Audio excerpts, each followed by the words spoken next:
You are listening to KC Sports Network, the #1 podcast network for today's Kansas City sports fans. With former players from your favorite teams, informed perspectives, and former insiders, this is the place for you. KC Sports Network is proudly presented by Emprise Bank, your partner in possible. Welcome into another Three-Mile Pod. I am John Kurtz, joined as always by Derek Young of K-State Online and Cole Manbeck, former beat writer for the Manhattan Mercury. We're talking about a Big 12 opener at Oklahoma, primetime, Fox, all the fixins, boys, right? We're thrilled for this matchup, excited for a top 25. Oh, that's right. K-State lost to Tulane this past week, so the excitement is a little bit tempered here. But still, we'll get you ready for K-State Oklahoma. DY caught up with Cooper Beebe.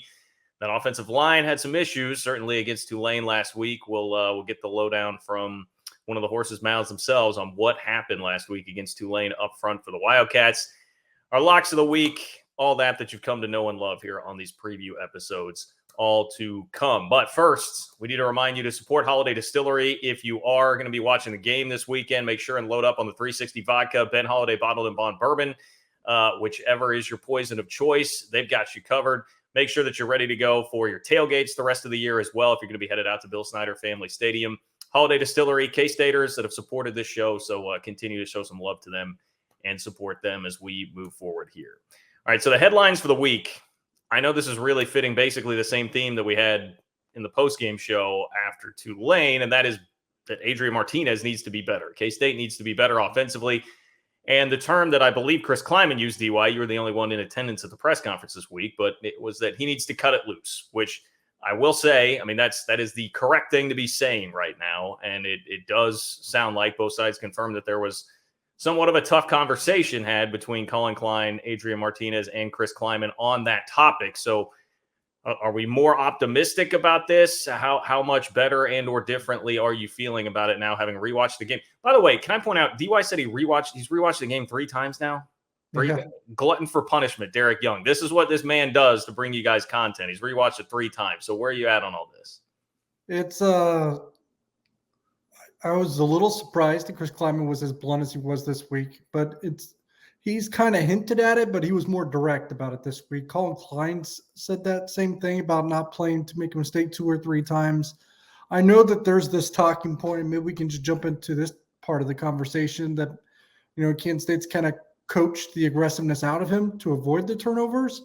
But man, it's hard to reconcile that with the way that they have discussed Adrian Martinez, and not just in this past week or these past 2 or 3 weeks, but going back to the beginning of fall camp, which started at the beginning of August. I think we even heard about it, some of it in summer, them wanting him to not play paranoid or in fear. So I just have a hard time thinking that they are the ones that kind of fed into this hesitation that we are now seeing. Cole, are you feeling any better about it? Not really.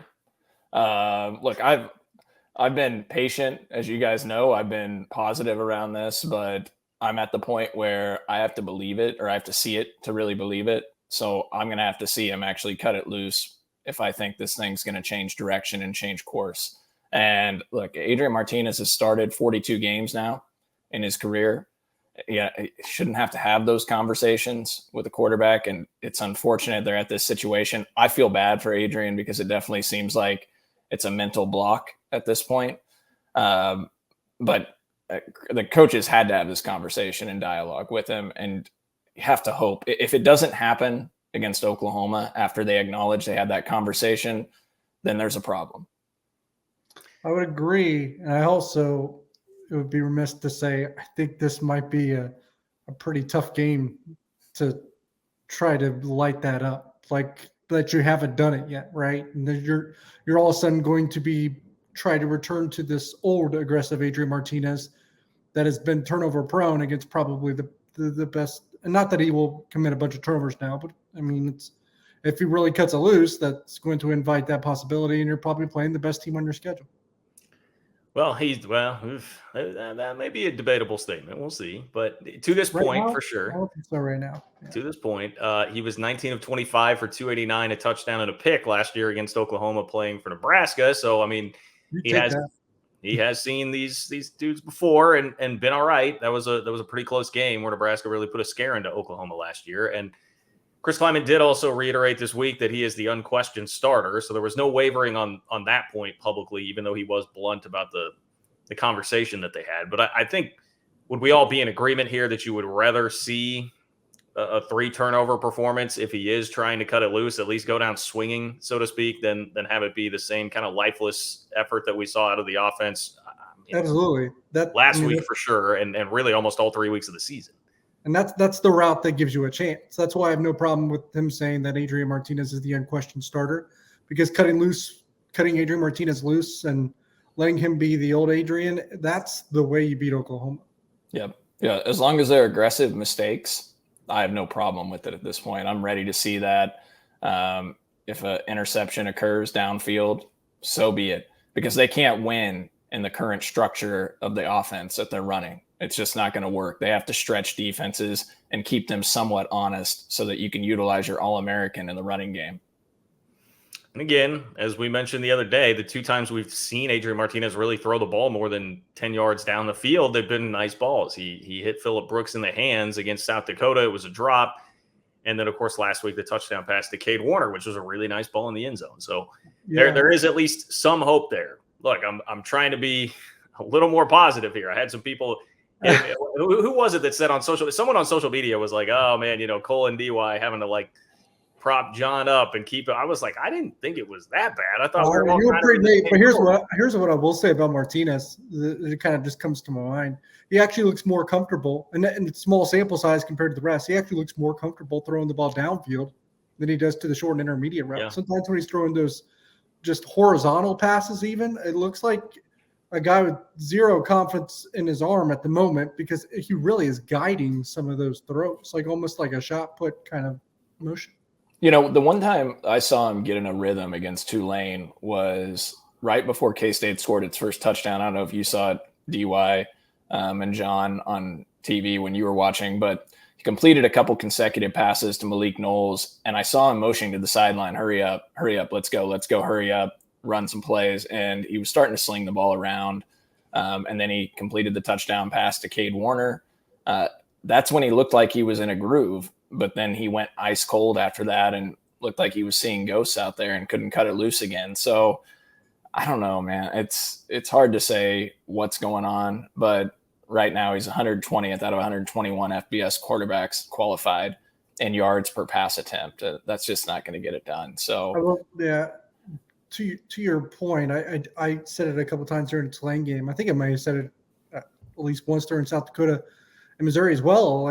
There is times where I think the biggest help to Adrian could be a little tempo. I mean, we saw that a little bit against South Dakota, and they're not operating slow by any means. I think they're pretty mundane average for college football thus far through 3 weeks, but man, another tick, especially when he hits on a throw or two, another tick faster, I think would be good for Adrian.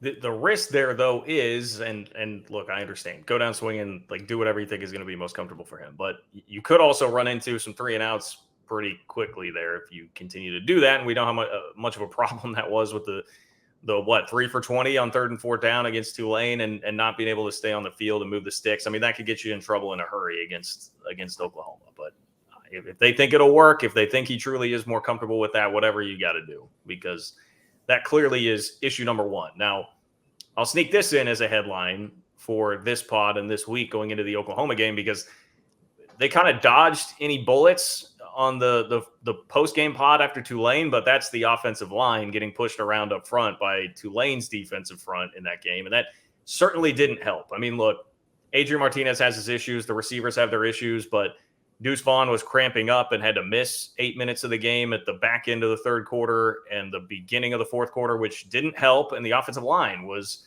getting pushed around a little bit by a Tulane front that you would have figured would not have been as good as Missouri's, but K-State had a lot more success running the ball against the Tigers the week before.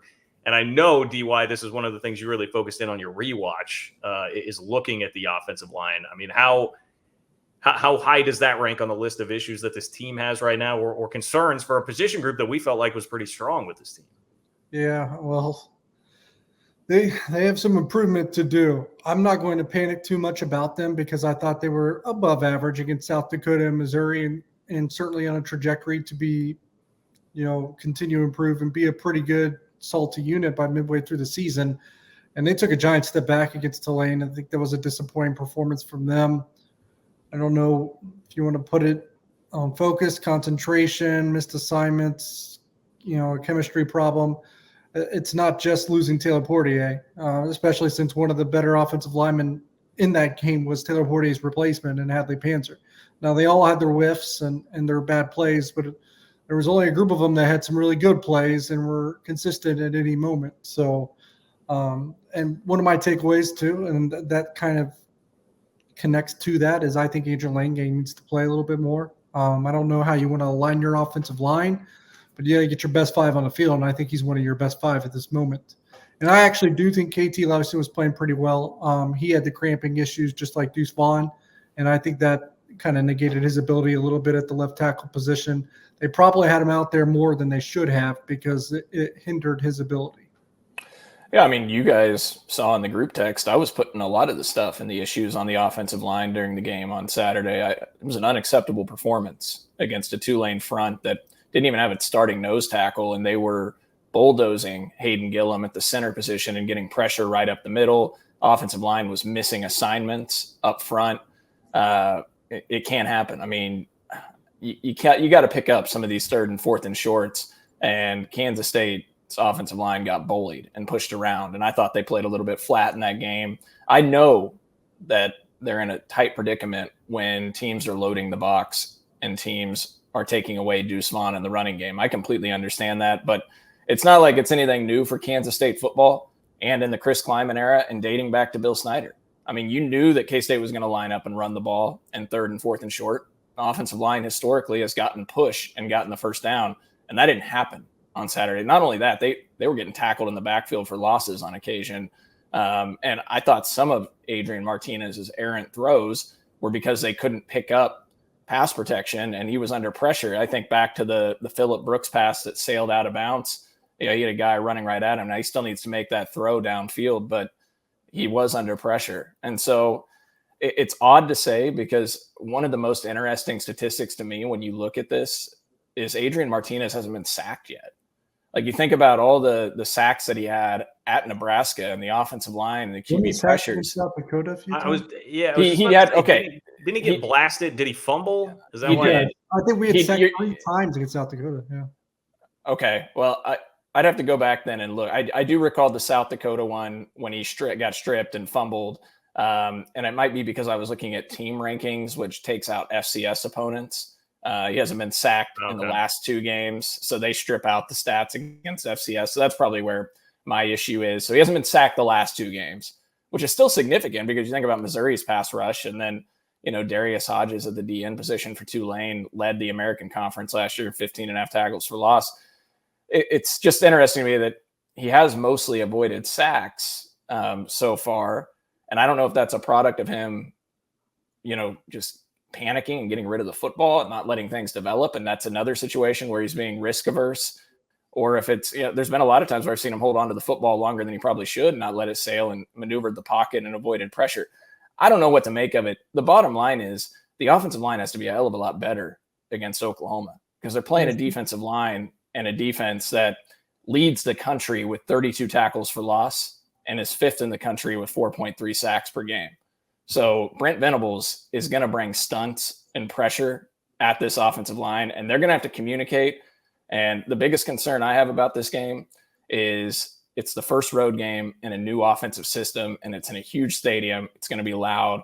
It's the first road game for Colin Klein's offense, the offensive coordinator. And we've already seen them having communication issues just on Saturday against Tulane, where the receivers were run blocking downfield and Adrian Martinez threw it into the stands. So I don't know. There's a lot of reasons to be concerned. And as less than stellar as the offensive line was at blocking, the tight ends might have been worse.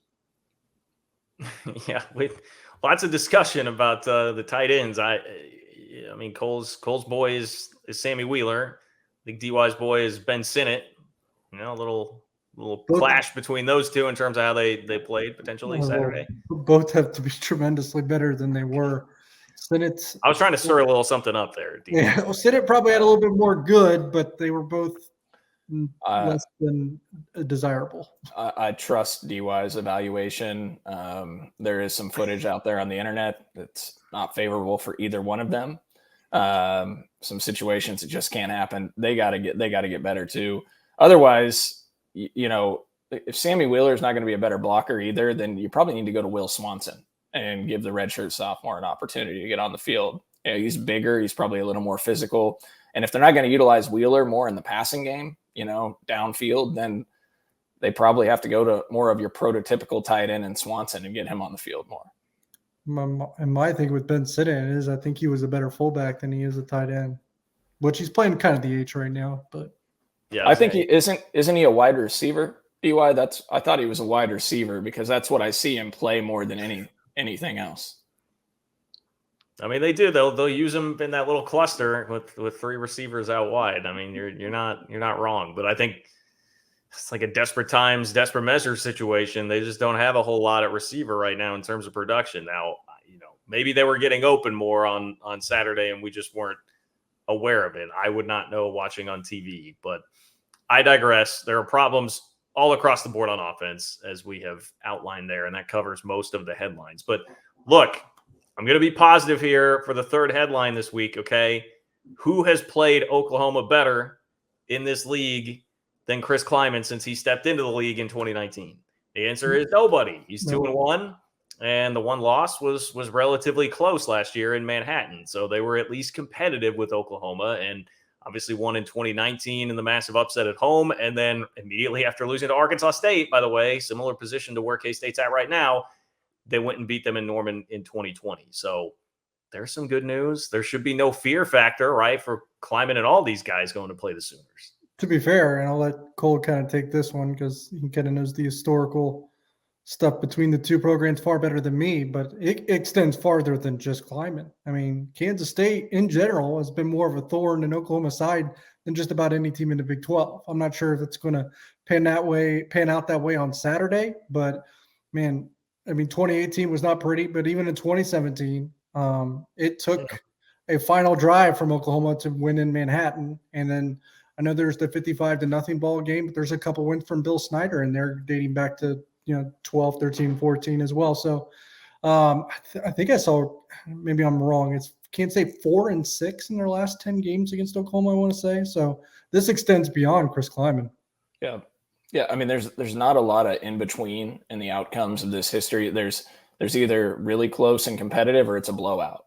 You recall the 2011 game when there was a lot of hype going into that matchup, and Kansas State was ranked 8th, Oklahoma was 6th, and Oklahoma was 14-14, and then they blew the doors off K-State in Manhattan in the second half and won in dominant performance. But you're right, 2017, again, Alex Delton was starting at quarterback. Nobody thought Kansas State had a chance, and they led 21-10 at halftime against Baker Mayfield and that offense, and led for much of the second half still.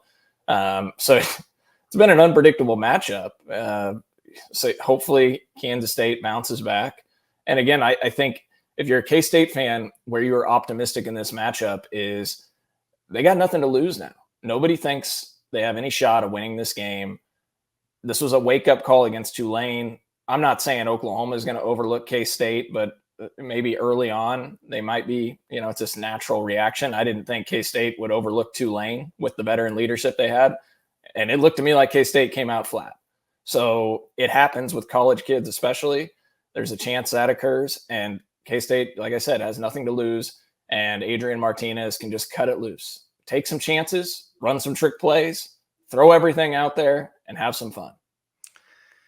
Yeah, we'll see what happens, man. I mean, when they have won, like 2012 and 2014, for instance, it's really launched them to bigger and better things throughout the season. Those were the two best Snyder 2.0 seasons, basically. I guess you could debate 14 versus 11, obviously. But two of the three best Snyder 2.0 seasons included wins in Norman. That kind of helped push them there and get them there. And then 2019, I mean, the best year that Chris Klieman had in terms of the regular season, that was obviously buoyed by a win over the Sooners as well. So, look, we'll hope for the best as far as that is concerned. we touched on the offensive line, some of the issues there that they've been a part of with the offense. We've heard a lot from Adrian Martinez and Deuce Vaughn throughout the first couple weeks of the season, but DY this time caught up with Cooper Beebe. Derek Young with a 3-mile conversation of the week. I'm here with Cooper Beebe. It's the first time you've been a guest this year. Obviously, probably not wanting to be the guest after this particular game. I guess we'll start with what was the most frustrating part about the Saturday game against Tulane? The most frustrating part was just the lack of execution on third, fourth downs. I think we went like 2 for 15 on third downs and like 1 for 5 on fourth downs. It's just frustrating, because all those were short yardage situations, and not to come up with those was just super frustrating. That really turned out. I mean, that's the factor that really led to our offense sputtering, was just not being able to execute. Was there a repetitive issue at all for some of those things not coming forward, or is there a multitude of problems? No, it's just all it comes down to is execution. There's no one play call that they can call that's gonna magically get you the first down. It's just execution. Just lack of it. Here and there, miss block or miss assignment. That's what really killed us on those crucial downs. When you watch the tape of kind of a performance like that, which wasn't necessarily all that flattering, does that just get you angrier when you have to rewatch it all over again, or is it still kind of a learning tool? It's definitely a learning tool because, when you look back, even like they say, it's not as bad as you think it is. And there's still a lot of, good things that happen for us. But, it's definitely gets a little frustrating, after when you have to watch, you get your butt kicked. I mean, really, that's what happens. So it gets frustrating, watching it over again. You were here also when it happened against Arkansas State, and the next week you guys came back and you beat Oklahoma on the road. Just so it's the same situation as this, but what can you kind of take away from that experience? I know you weren't playing a ton yet, but you were starting to get your feet wet. Just telling the guys, we've been here before, and we got to put that game to the pass, and quite frankly, we're 0-0 as far as I'm concerned. Big 12 play starts now, so you got to put all the stuff to the side and get ready for the season. What's the key to kind of getting off the mat and responding to this kind of adversity?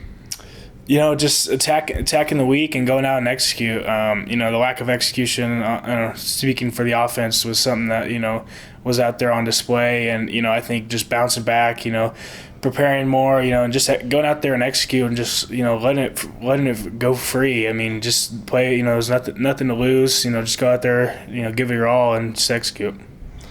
You guys have Adrian Martinez at quarterback now, and I think you guys are still kind of building that cohesion, so to speak, that chemistry. Does it still kind of feel like you're trying to get this machine to work and you haven't quite clicked yet?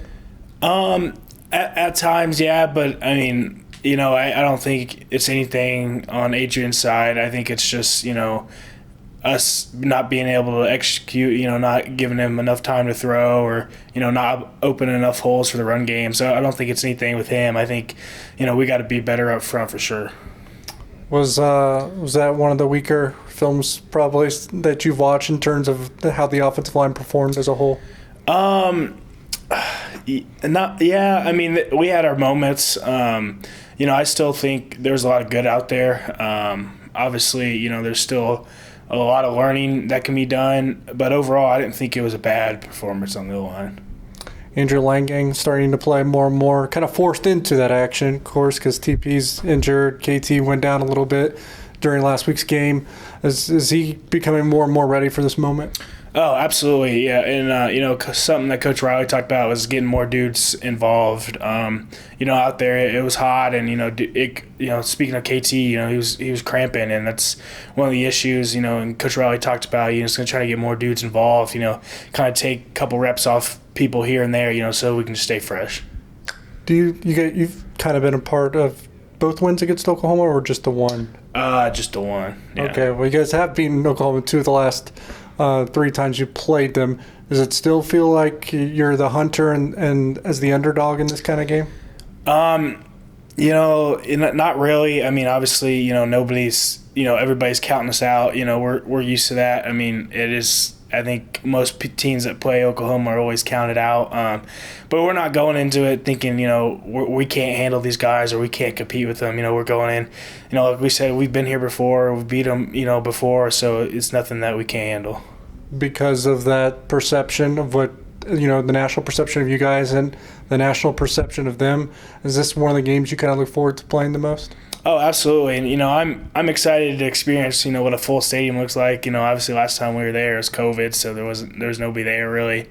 So I'm excited, to see and go on the road and see what, full Oklahoma's like. Coach Klieman alluded to this, but their defense is still a bit of a mystery just because they've thrown so many different looks. Mm-hmm. All those multiple looks that they've thrown, it's probably not a philosophical thing. They're probably still trying to find what works the best for them. Does that make preparing for this a little bit more difficult? Yeah.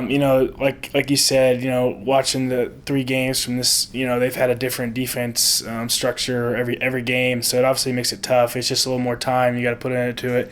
But when it comes down to it, like one of their 3-3-5 defenses, looks exactly like ours defense. So, we've been through that before. We've been against 4-man fronts. So when it comes down to it, it's just being able to execute, your rules and principles, and we'll be prepared for whatever. When looking at those things and trying, when you have to plan out for multiple defenses, is it more just where the gaps are going to be and having to be aware of that and whose assignment is what? Yeah, so it just depends on, obviously, somebody's got to fit some gap, whichever way they structure their defense, they're not just going to leave an open gap, so just figuring out who's going to fit that and how their defense is going to align is really the key. Another question I have, you guys have already mentioned how you're trying to get more guys in on the offensive line, and you're kind of having to deal with a little bit of the injury bug. As you said, KT had to deal with the cramps last week. Is it still a possibility we see you back at left tackle, or you were a first-team All-Big 12 choice? I don't know. That's really up to Coach Riley. I mean, I wouldn't be opposed, if that means, giving somebody some time off and maybe having Dawson or somebody else step in to guard. I wouldn't be opposed to it. But it really just comes down to whatever Coach Riley wants to do. And as the guys that kind of run behind you, you got Deuce, but DJ Giddens is starting to kind of go into his role a little bit and embracing maybe some more responsibility. Have you noticed him grasping just what he's supposed to do and where he's supposed to be a little bit more, or is that still a work in progress at this point? No, I think DJ, has done a great job. He's a dude that goes out there, works really hard, and he's really understanding, what we're trying to do as an offense, and I think he's, much improved. Hadley Panther, still pretty young. I think a lot of people forget that he's starting at right guard, but technically he's still a freshman because he redshirted. What is your assessment of him at this point? Because he's really green, but he's being thrown into the fire. I think he's done a really good job. I think he's a dude that really understands football, understand how the game works. Like we talked about earlier, how defenses fits. I think that's one of the things that helped me be successful, and I see that in him too. And, he's a big, strong, physical, Kansas kid, and, I think he does a great job there on the interior. He can move dudes around, and overall I thought he does really well. Where will Oklahoma test you guys as an offense the most? I think just the different, funky looks that we get, just from watching film. There's a lot of, things that, they'll line up all sorts of different places. And, just understanding our rules and principles, I think, is a big key because, they give all different, funky looks and, you're not sure what's coming. Just, falling back on those rules and principles are really key this week. All right, that's Cooper Beebe, an all Big 12 offensive tackle, now an offensive guard with 3-Mall Conversation of the Week. All right, appreciate Cooper Beebe taking some time for us on the podcast this week for DY's Conversation of the Week. Can we change the name to DY's Conversation of the Week instead of the 3-Mall Conversation of the Week? Okay. Start calling it that. I want you to, next time you go to interview a player, okay, I want you to walk up and be like, all right, Adrian, you just threw for 450 yards on Oklahoma and led K-State to an upset win. Now you're sitting down for DY's weekly conversation, okay? Mm-hmm. I just want you to do that next time. Make sure you lead off with it. This is where I wish I had a nice, smooth transition to the DraftKings read, but I have nothing. I think this is the first time I've failed with that on the 3-Mall pod so far since we've had these. But look, we know you're all watching football. If you live in Kansas, we know a lot of you do. It's time to bust out that DraftKings app. The NFL action is in full swing here at DraftKings Sportsbook, an official sports betting partner of the NFL. We're talking touchdowns, big plays, and even bigger wins. New customers can bet just $5 on any NFL team to win and get $200 in free bets if they do. If that's not enough, everyone can boost their winnings with DraftKings stepped-up game parlays. Right now, for every leg you add, you can boost your winnings up to 100%. With payouts bigger than ever, why bet on football anywhere else? To make things even sweeter, you can throw down on stepped-up same-game parlays once per game day all season long. Download the DraftKings Sportsbook app now and use promo code KCSN to get $200 in free bets if your team wins when you place a $5 bet on any football game. That's code KCSN only at DraftKings Sportsbook, an official sports betting partner of the NFL. Minimum age and eligibility restrictions apply. See show notes for details. Well, now we turn to the Oklahoma Sooners preview. And Cole, I know you mentioned a little bit the prowess of the defense so far this year for the Sooners. Dillon Gabriel has certainly had some bright moments on the offense for Oklahoma, working with Jeff Lebby now, the former UCF quarterback. Even showed off his legs with a really impressive 40-plus yard touchdown run against Nebraska last week. And Oklahoma, frankly, was firing on all cylinders. They've been pretty good 2 of the 3 weeks here. Kent State first half was a real slog where they were trailing 3-0 until the very, very end of the first half, but they turned it on in the second. There's a lot to like, certainly, about what Brent Venables has shown so far, albeit against, debatably weak competition. Yeah, for sure. And I thought that Brent Venables and Oklahoma would get off to a bit of a slow start, and I thought they'd take a step back this season, and I think I'm going to be wrong on that front. They look really sharp, really in all facets of the game. I dig through the numbers. I watch them play. I can't find a lot of holes in the game right now. Like you acknowledged, UTEP, Kent State, a Nebraska team that's fired their coach.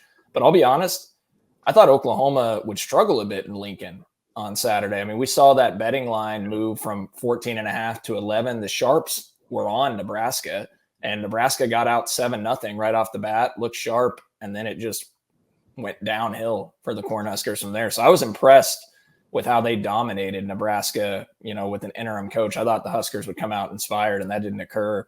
Venables has that team clicking. And kind of the scary thing is, to me, when you look at them now, is with Lincoln Riley, you could always count on them having a dynamic offense. And now Venables has brought that defensive mindset to the program, and they've been really good on that side of the ball. Again, it's all relative to the opponents and who they played, but they're giving up 0.72 points per drive right now on the year, which is 7th best in the country. I mentioned earlier, they're leading the country in tackles for loss with 32. They've got 4.3 sacks per game, which is top 5 in the country. They're 16th in pass efficiency defense. You name it, they've been dynamic on that side of the ball. And so now you've got that, and it appears the offense is still rolling largely because of Jeff Lebby, who really was probably Venables' most important hire. And they hire him from Ole Miss. And John, you mentioned Dillon Gabriel coming from UCF. I had forgotten. I went back. Jeff Lebby was Gabriel's offensive coordinator and quarterback coach in 2019 at UCF. And I discounted that before the season. There's a familiarity with those two already. So it's not surprising that they pick things up right off the bat, and they've been sharp offensively. And look, Gabriel's a stud, man. He's got 77 touchdowns, I think, and 14 interceptions in his career. Just dynamic numbers. Has thrown for nearly 9,000 yards in his career. And, this is year 4 of him playing college football. And he's got 7 touchdowns and no picks this year. So he's been really good as well. And they got some weapons on the offensive side of the football. I mean, I still tend to think that there will be a moment where they come back down to earth. But that could just be me sticking by the same prediction that I had as you in the offseason, which was that they would lose a half step here under Venables. I wasn't predicting some major demise, but I thought that the offense would take enough of a step back from being totally elite like it was under Lincoln Riley. And hey, perhaps I'm wrong, but let's see them go through the Big 12 schedule, because I don't know. It's hard to know what to make of that Nebraska game. A lot of the conditions did seem to be there for them to rise up and, win one for the Gipper or whatever for Mickey Joseph, the interim head coach. I understand all that motivation there, but it's still just a Nebraska team and program that's been in total disarray. So I don't really know what to make of that game last week in Lincoln. Again, not saying that pertains a ton to this K-State game because I'm not real optimistic about the way things are going to go this Saturday. But as we go through the Big 12 schedule, let's just see. Maybe this is because, Cole, I'm becoming very desperate because, look, I mean, my popular targets throughout the offseason and just in general, I mean, Kansas is 3-0. Iowa State's 3-0. They beat their rival for the first time in like 100 years, the first time for Matt Campbell, captain 7-5 himself. And, Oklahoma, who I've sparred quite a bit with Oklahoma fans throughout this offseason where they cried like babies for the last 6 months after Lincoln Riley left them high and dry. None of that's really coming up real well for your boy right now. So you still got Mizzou. I do have Mizzou. Little mouthy for my liking just a week after they took one on the chin from K-State last week. But hey, whatever. Get your shots in. I'm a little impotent right now. I don't have a whole lot to say because I can't. I don't have much to say. Like my enthusiasm for coming after Missouri has been dampened after the Tulane game. John, you're going to be in a dark place if Iowa State beats Baylor and KU beats Duke, and those two are playing each other in a 4-0 matchup. Yeah, well, in game day, Travis Goff seems to think that game day would still show up to that, judging by his tweet when game day decided to go to Tennessee and Florida, which, yeah. I mean, like, by the way, if I were not associated with this rivalry, I would probably complain about that. That seems like a sort of lame move from College Game Day to do that instead of going to Lawrence. It's a very yeah. I don't know why they went to. I mean, it's the SEC. That's why. Well, yeah, but we know why. yeah, that's why. But like Wake Forest would have been a good call too, right? Yes, Wake Forest Clemson this week, right? I agreed with the decision. So I was completely. I would definitely. No, your boy Don Curry could have got it. Yeah. Well, look. I said this on the last podcast. What did it take? K-State had the greatest story in college football and the greatest turnaround, and it took 6-7 years into that to get College Game Day. KU wins 2 games against FBS teams, and they should get College Game Day because it's a cool story. Oh, it was longer. It was 9 years, Cole. They didn't come until 98. All right. Well, I mean, I was talking more like after 93, once they really got things rolling, okay. And then, won 9-10 games a year and didn't get it until 1998. But anyways, I digress. Oklahoma, I'll tell you, one of the concerns that I have in this game, DY, John, is the pace of play and Jeff Lebby's offense. We just saw K-State's offense put the defense on the field in awful situation after awful situation against Tulane. And if that happens again, this could get really ugly. And K-State's defense, which has been terrific. K-State's number 3 in the country in pass efficiency defense right now. They're in the top 15 in points per drive allowed. Couldn't ask for anything more of what they're doing. But if you put them on the field repeatedly against this OU offense, it's going to be a problem. And the reason being, if you look at Jeff Lebby over the last 3 years as an offensive coordinator, Central Florida in 2019, they were 6th in the country in plays per game at 79. And then the last 2 years at Ole Miss under Lane Kiffin, they ranked 4th in the country each year in plays per game with over 80. So they're going to play a quicker tempo than anything K-State's seen so far this year. And if that offense isn't staying on the field and being productive for K-State and giving the defense some breaks, it'll be problematic for K-State. So that's one of my concerns as well, especially if Nate Matlack can't give it a go, right? Because then you're down another body you really need to rely on to get after the quarterback to help Felix and Udike Uzama out on the defensive line.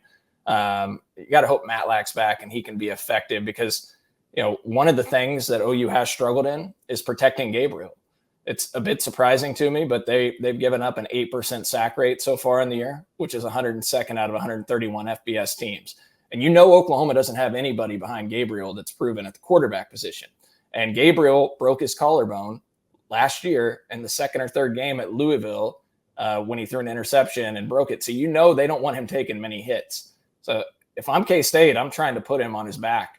Not necessarily to hurt him, but maybe rattle him a little bit. And that's going to be a key matchup. It sounded like you said. Let me just lay out his entire injury history and how he broke his collarbone last year after he threw a pick. But I don't want him to get hurt. I'm just going to insinuate that he might get hurt, and then you wouldn't have to only hurt enough to he get banged up. He can stay in the game, but maybe not be as effective. Okay, so you want K-State to Justin Herbert him. Is what you're saying.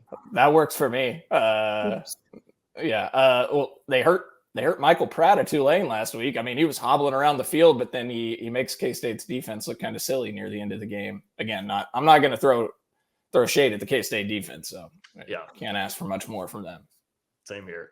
DY, in all seriousness, Matlack update based on what you heard at the presser or what you hear behind the scenes. How confident are you? Yeah, behind the scenes, I actually shared it on our site before Chris Klieman gave an update, but you can sign up for $1 right now. Yeah, you can. Free. Yep.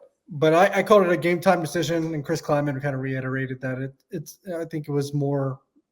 It's going to be more of a 1.5 week thing. He's got a chance to play. I don't know how great it is. We'll see I wonder if he'll make the trip, because if he makes the trip, it means that we're going to at least test it out. If he doesn't, we'll see what happens. He's at least going to be available for the Texas Tech game. Okay. So not terrible news on the Nate Matlack front. You guys know we have real creative names for the way we segment out this podcast. It's now time for quick hitters. What's that?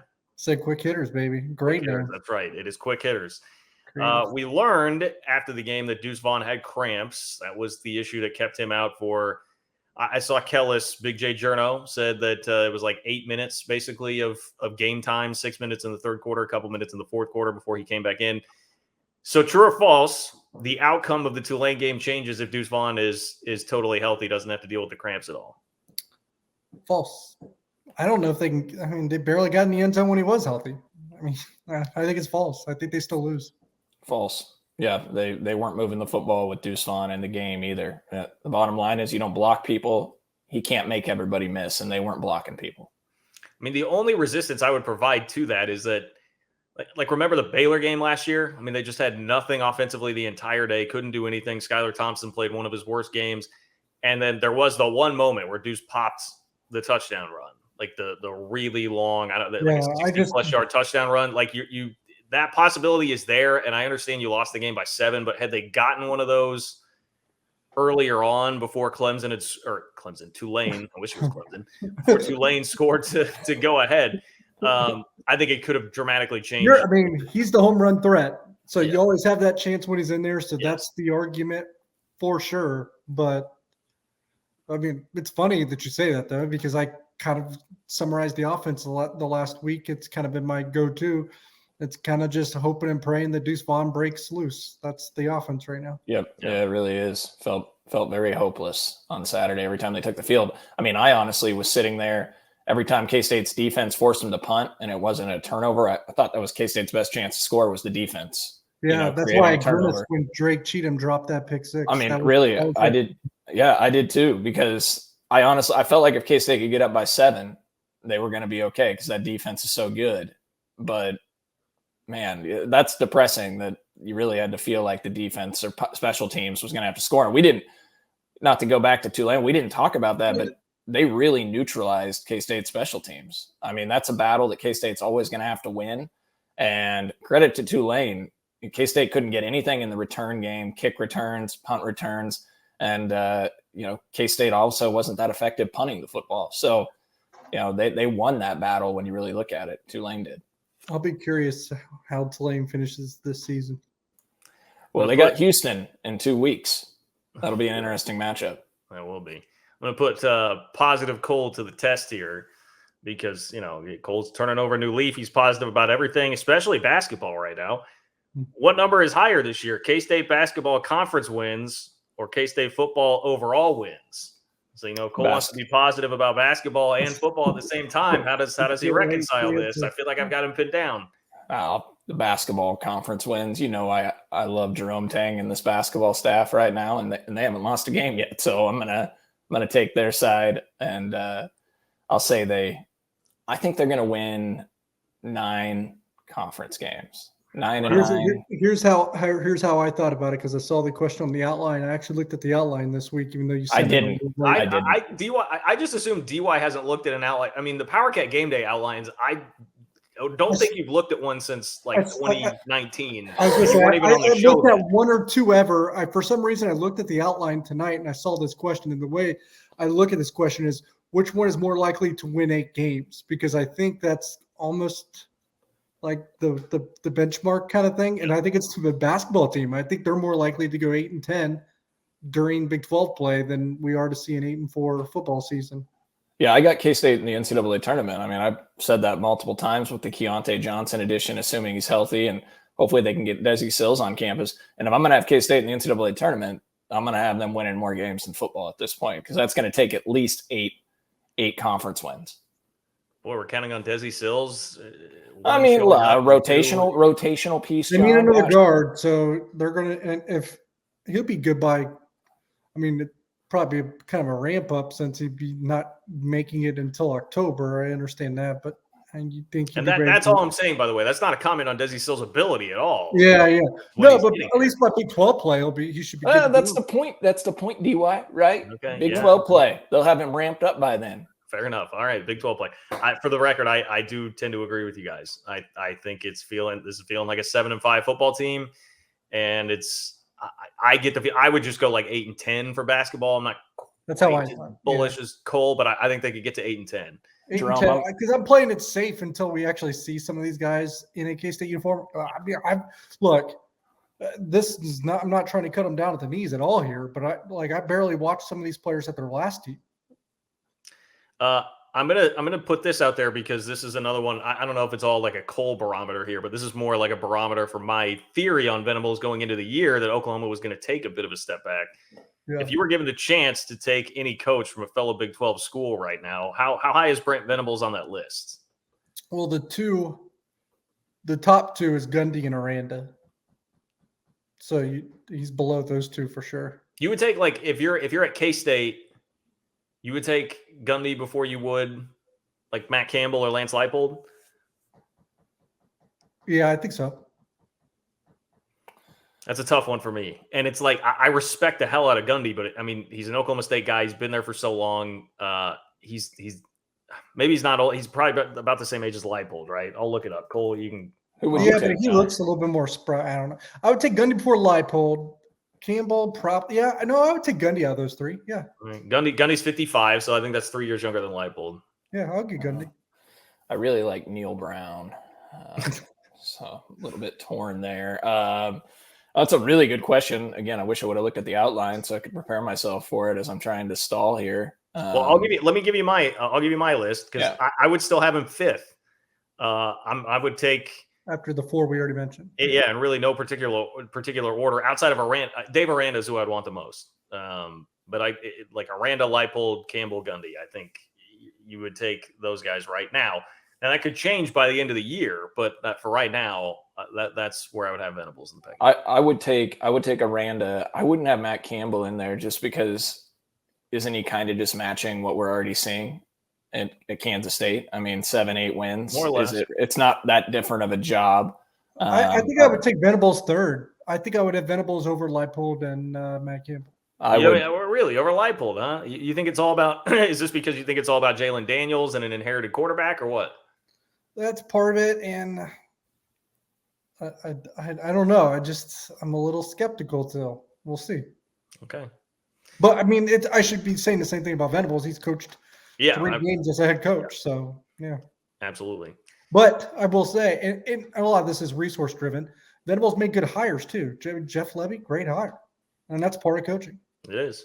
Well, speaking of Mike Gundy, he had some very pointed comments about Bedlam ending, which we learned this week is going to be a thing, at least in football and at least for now.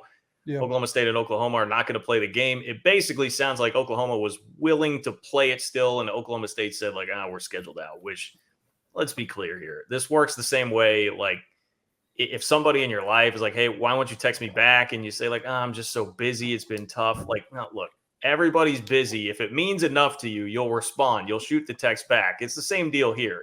Yeah, Oklahoma State, you're scheduled out. We understand that. You can get out of that to play Oklahoma and have Bedlam happen every year if you really wanted to.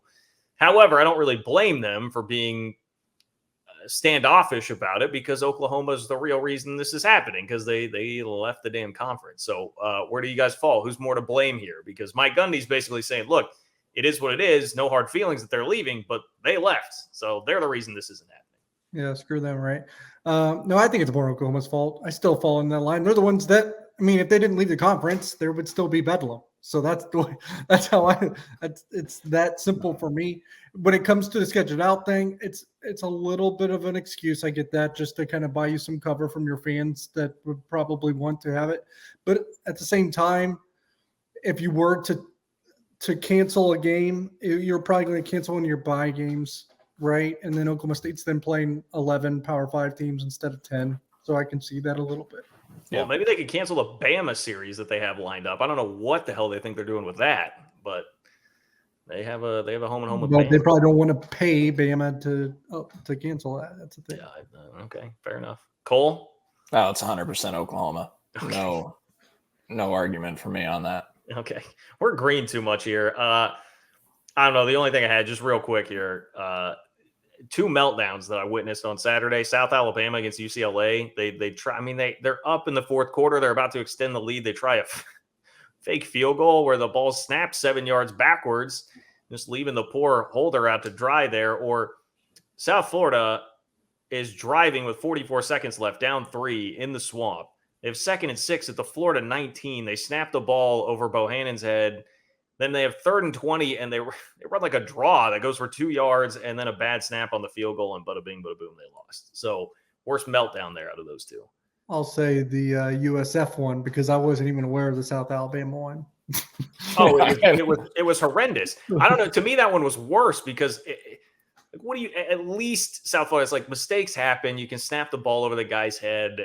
Bad play call, whatever. But like, you talk about bad play calls. They're lining up for a field goal to extend the lead to 5. I think it would have been if they hit the field goal, and it was 4th and short, and they run a fake where the ball's been snapped 7. We complain about K-State lining up in shotgun on 4th and 1. My God, if it's like 4th and 2 and you're running the fake from having it snap back to the holder, I don't know what you're doing there. Don't know what you're doing with that. So I thought that was the worst meltdown. I forgot to check with you guys on this before the podcast actually started, but we have our lead pipe locks of the week. I know that I'm 1-2. I just barely got Iowa through like a driving storm, just barely scored enough points to kill me on the cover there, as they won by I think 27, and it was plus 23 that I had Nevada on. So I know I'm 1-2. I don't remember what you guys did last week. I lost. I'm 2-1 now. I had Notre Dame, and apparently they wanted to struggle against Cal because Notre Dame's just not good this year. Apparently. Oh boy, that was a struggle. I had the Houston KU over at 57.5, and that covered easily. All right. So Cole and DY are 2-1. I'm 1-2. Does anybody want to start this week instead of me with their lead pipe lock of the week? Yeah, I'll start. I got the helmet too. I got Stanford. Washington thinks a lot of themselves.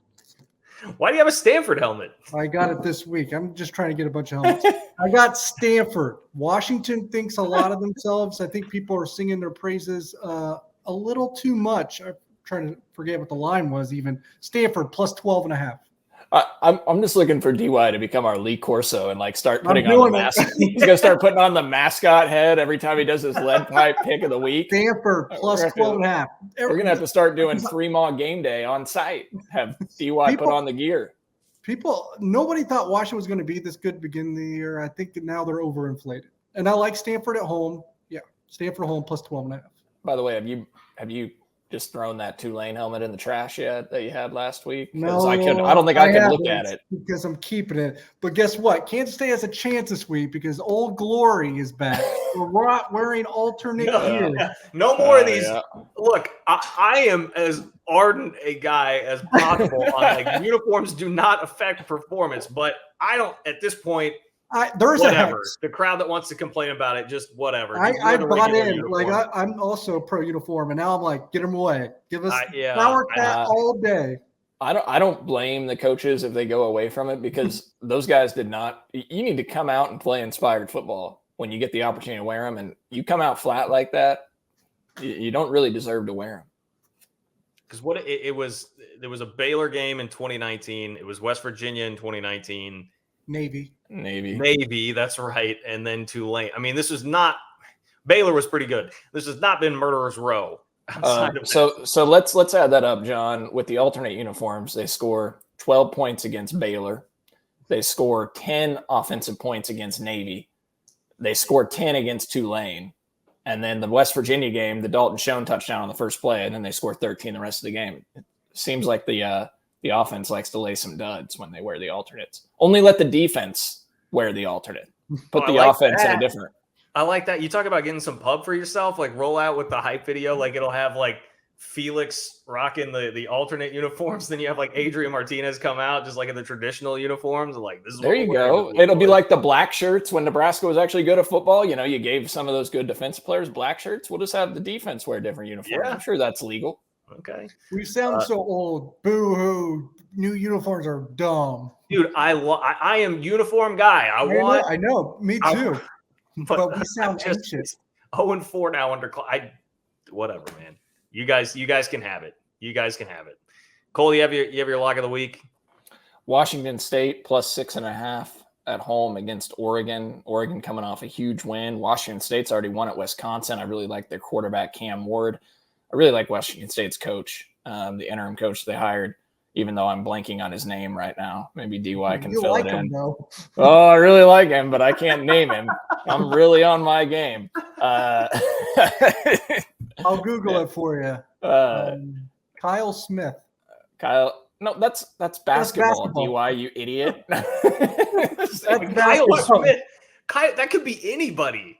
Kyle Smith. How bad is that? I know Washington State's basketball coach as soon as DY says it, but that might say I was on some late night. Jake Dickard. How did I forget that name? All right. I'm pretty sure Kyle Smith lives in the apartment right next to me, Cole. I don't know that that's a basketball. He also coaches the Washington State Cougars basketball team. Okay. Yeah. I knew Kyle Smith. Probably meant that I've been on too many late night Pac-12 Washington State games in Pullman in basketball. Anyways, yeah, I'm taking the Cougars to cover. I think you take the money line in that game, guys. I actually looked at the outline. Like I said before, Kurtz actually had 2, so I'll give him another one as well. I like Marshall minus 3.5 against Troy. Troy's coming out with a heartbreaker against Appalachian State. Yeah, so give me Marshall minus 3.5. Well, I was having a hard time deciding here. I have 2 that I like. Really, I have 3 that I like because the other one is I just didn't. I'm like, look, I'm already talking about him too much. Kansas minus 7. Duke is a fraud. Like Duke is not good. I don't know where and why. You know where the value is at in that one, though? Not to cut you off, but Duke money line, actually.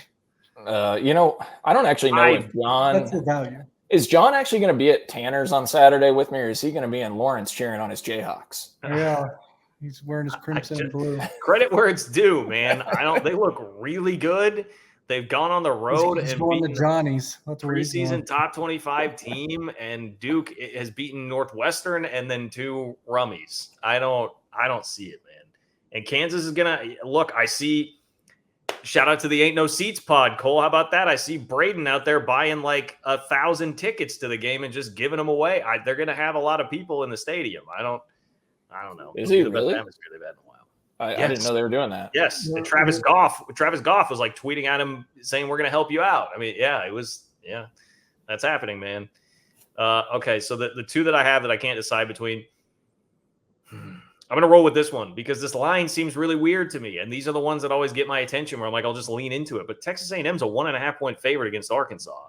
That's a Jerry World, right? So that seems like a weird line to me. I would think Arkansas would be the favorite there. I think they're a much better team. I would take Arkansas to win that game, but I'm going to go Texas A&M for my official pick because it smells like a weird line. I don't think it's a weird line. You think A&M's a better team than Arkansas? Yeah, I'm not going to overreact to one game at Appalachian State. A&M is one of the most talented teams in the country. Jimbo Fisher is still a guy that can coach a little bit. They don't have a quarterback. Well, but John, did you see what they beat Alabama with Zach Calzada? Did you see what Arkansas did against Missouri State? They were down 10 with 9 minutes left. Yeah, but let's not overreact to one game, Cole. I just heard that from a wise man. Also, there was a lot happening there. That was Bobby Petrino. Okay, he came in highly motivated to win on his motorcycle. A game that they should have never scheduled. Petrino could have done the old Willie skits where he would like Harley Day. He'd roll out there on a motorcycle. Arkansas should have had Harley Day for Bobby Petrino this week. What's like the funniest thing you've ever said? What school is doing Family Day for when Missouri State comes to town? Was it Arkansas? Isn't that what Arkansas did? They hosted it as Family Day, which is what happened with Bobby Petrino and you know. Okay, Not that's necessarily a family guy. Yeah, that's good work if they did it. All right, so I'm locked in. A&M's my pick. I mean, I feel horrible about having to put my faith in Jimbo, but the other one I thought is like TCU minus 2.5 at SMU. I know I kind of scoffed at TCU week 1 against Colorado, and they are atrocious. I see people jumping on board with me now that they're the worst Power 5 football team in the country. But I think TCU's legitimately a better team than SMU, and that game means a lot to Sonny Dykes. The SMU defense didn't look very good last week against Maryland. Like, I would think TCU wins that game It too. might mean a lot to Sonny Dykes, but I don't mean a lot to SMU too. Those games are notoriously tight. So yeah, okay, all right. high scoring. Nobody ever likes my picks, and I guess that's why I'm 1-2. So take that for what it's worth. What do you like his pick, Cole? I do not. I probably would lean toward TCU in that game. I'm looking forward to watching Baylor Iowa State at 11 a.m. on Saturday. That's going to be a fun one. I'm gonna have multiple TVs set up for those morning kicks. All right. Well, I'll look forward to you showing up in your Iowa State polo next week, Cole. I'll just rock my Rock Chalk shirt, and you can have your Matt Campbell polo. I don't have a Baylor or Iowa State mini helmet yet. My Matt Campbell Iowa State jersey is 75. Is it all black too? 75. John gets it. Love it. Okay. Prediction time. Look, my optimism for the offense is not high. I'm going to take Oklahoma 27-13. It's a lower scoring game than what Vegas expects. The over-under is at 53, but I don't think the K-State defense is going to get gashed, but I think they'll be put in some bad spots, and I'll take the Sooners by 14. I also think the Kansas State defense is going to be put in some bad spots. And Oklahoma's offense is good. No matter how good your defense is, if the offense is that good, they're going to score. And that's the case, in my opinion, when it comes to Oklahoma. I also like the idea, because it needs to happen, of Adrian Martinez being aggressive. I think this is a pretty problematic first game to do that in, because I think Oklahoma can make you pay. And he's certainly been a little reckless when he's been aggressive before. I think an aggressive Adrian Martinez is good for Kansas State. I'm just not sure that it's a good recipe Saturday against Oklahoma. I like Oklahoma 35-13. Wow. So I've got Oklahoma 34, K-State 24. And I think K-State is going to come up with a big special teams play in this game, which is going to produce some points or put K-State in a favorable spot to score. So I do think K-State has a special teams advantage and think they'll come up big after not really doing anything against Tulane. I think the offense will look somewhat better, but it's going to be a struggle. Oklahoma's defense has been really solid. Venables is going to have a scheme dialed up to take away Deuce Vaughn, and their offense has some dynamic playmakers. We didn't even talk about Marvin Mims, who's averaging 22 yards a catch since the start of last year. Eric Gray, Tennessee transfer from a couple years ago, that's got over 2,000 yards in his career and is averaging almost 8 yards per carry this year and nearly 300 yards on the ground. So they're a balanced attack. I mean, they've thrown for nearly 800 yards. They've ran for over 700. Go ahead. Oh, I was just going to say it's certainly going to be a challenge. The K-State offense is going to have to allow the defense to get some breathers, and they got to come out early and make some plays offensively. I just think it's a terrible matchup for K-State, and that was kind of the reason for my score being the way that it is. Just trying to do something that you haven't done yet this year against the team that it's probably not advantageous to do it against. I think Oklahoma's good enough to still score on Kansas State. I just don't like it. It's one of those things where I think it's going to be one thing or another, which is kind of how this series has been. I think it's going to be K-State getting blown out or K-State probably just winning. I don't think it's going to be in between. Well, there you have it.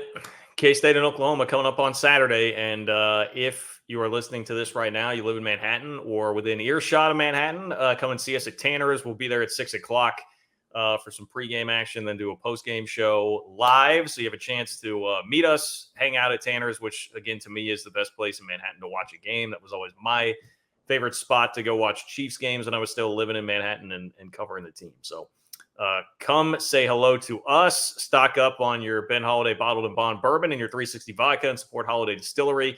We appreciate you guys as always. It's going to wrap it up for us. We'll see you on Saturday and talk to you more on Saturday around the K-State Oklahoma game. For Tucker Franklin behind the scenes, John Kurtz, Cole Manbeck, Derek Young, we'll see you later.